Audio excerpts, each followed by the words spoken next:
after me. Silence is not an option. Silence is not an option. I have a voice. I have a voice. And I must be heard. And I must be heard. What I'm going to share with you is a poem. And the poem is a representation of my journey where I can stand before you and say silence is no longer my option. Bipolar disorder is something that I have. It is not who I am. I can stand before you and say that I am free and that I made a choice to not become a victim anymore. I made a choice to remember my name, Inshirah, the surah in the Quran where the ayat say, with every difficulty, there is relief. With every difficulty, there is relief. So I choose to believe. Silence is not an option for me. I was 14, head to the sun, knew it all, had it all. 15, my whole world is shaking. Time is all the same now, no hours, no minutes, no seconds. I am sick, not physically, but mentally. Mentally, my mind is attacked, desecrated in me. I'm a walking corpse trying to find a piece of peace. Struggle. Struggle is making me stronger. Struggle is making me stronger with each day, with each trial. From 14 to 15 to now, from seconds, minutes to hours, I have found the pieces. I have found my peace.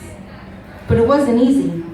It wasn't easy as my mind slipped away, my bipolar disorder, uncontrollable thoughts, uncontrollable urges, paranoia, anxiety, hallucinations, animals crawling up and down my body, and then nothing at all, comatose. It wasn't easy when the doctors told me I needed to be on 30 pills so I wouldn't get that sick again. 30 pills? 30 pills that cause severe weight gain. 30 pills that cause my hair to fall out. 30 pills that cause eye seizures. 30 pills that cause hand tremors. 30 pills that robbed me of me. But with every difficulty, there is ease. With every difficulty, there is always ease. And I graduated from high school despite the side effects weighing me down. I graduated, but it wasn't easy when I saw my friends free in their youth, unencumbered, while I was held imprisoned by my illness and the meds that held me together. But with time, I made choices. I made choices that forced the doctors to see. I went from 30 pills to 15 to 9 to 6 to 3. With time, I graduated from college. I was free. But it wasn't easy when society told me that I was crazy, that I really didn't have an illness at all, that I didn't pray enough, that I was weak. My voice was hijacked. And when I snatched it back, I told myself I would share my story, I would be a light, I would write. So I picked up my pen, and through my soul, I began. Who I am, sending a message, giving a lesson. Communication is my vessel to grow. I continue. What is within me? A brain, heart, and soul, a combination of struggle and antagonizing who I am. I continue. I write from a point in my past where my mental conception begins with a pad and pen as my friends.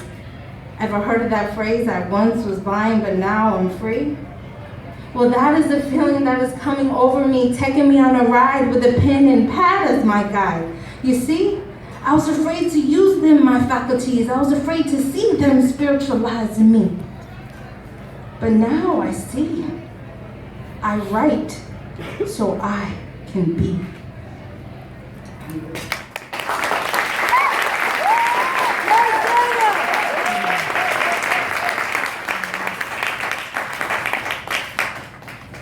It's not easy to get up here. It never is. It never is. I always feel like I'm opening up wounds. I'm exposing myself. And as I stand here firm in my convictions, it's not easy. So I want to thank every one of you who have shared your stories, shared your journey on some level because it's not easy.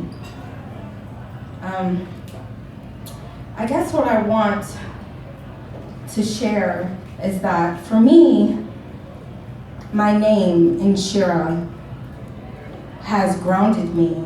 It has allowed me to remember that there is a higher power that is guiding me. But it's not easy. Recovery isn't something that's like, oh yeah, I'm better, it's all good. No, it's a daily struggle to recognize that I am human, I am flawed, I am imperfectly perfect. So before I leave, I'm going to read a piece of my book. I wrote a memoir, She Smiles and Cries. Information's at the table if you would like to go to my website and purchase it. Wink, wink. So I'm just going to read a portion of my memoir to you all, and then I will leave. If you were looking at me physically, you might have seen me whimpering and moaning, body shaking. My mind was barely there, captured in a never-ending nightmare. The people coming to hurt me, my screams for help, not real, but all too real. They would get so close, over and over again, same voices, same whispers. They would always leave though, never get so close that I could see them. It was like a gun was being pointed at my head and the trigger was being pulled in a deadly game of Russian roulette. I don't know what day in the absence everything occurred. I do know the more complete memories reflect a more complete me. I was fighting my way through, pushing through to reality. It is not easy writing about this time. There are empty holes in my mind between what I thought and what really was. They say every 3 seconds a person is born. On day 30, in 1 second, I was reborn and everything was new.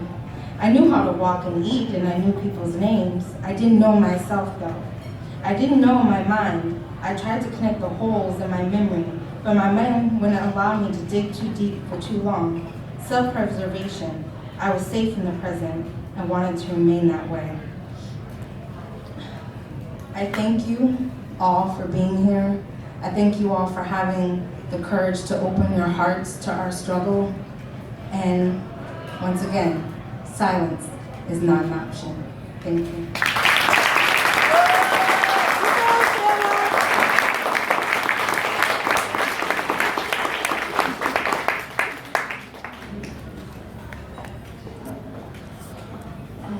Thank you. So we're going to do a quick Q&A session. So if our panelists would like to join us on stage. And then there are cards on your table if you guys want to write down any questions, and Hiba's going to collect them.